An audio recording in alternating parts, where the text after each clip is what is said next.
पहाड़ियों और नदियों के बीच में बसा है श्यामपुर गांव, जिसकी चहल पहल और हरियाली ने गांव को बहुत सुंदर बनाया है। बहुत समय पहले की बात है। श्यामपुर गांव में एक किसान रहता था, जिसका नाम था रामू। रामू गांव का सबसे गरीब किसान था, लेकिन उसके दिल में इतना प्यार और सच्चाई थी कि पूरा गांव उसे सम्मान से देखता था। उसके पास बस एक छोटा सा कच्चा घर था, फिर भी वह हमेशा खुश रहता।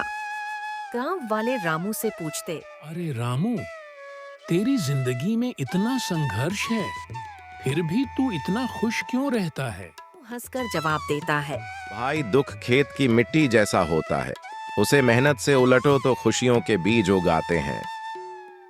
एक साल गांव में बड़ा संकट आया। बरसात बिल्कुल नहीं हुई, जिससे नदियां सूख गईं।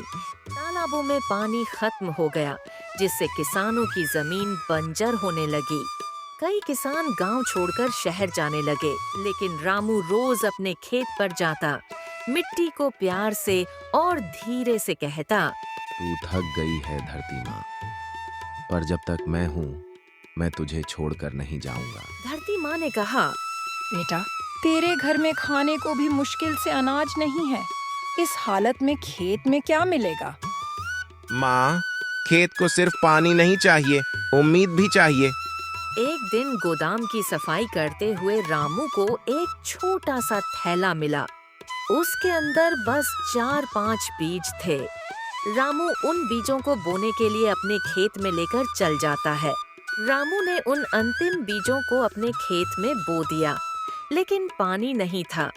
फिर भी वह हर सुबह तालाब से छोटी बाल्टी पानी लाता और एक एक बूंद उन बीजों में दे देता।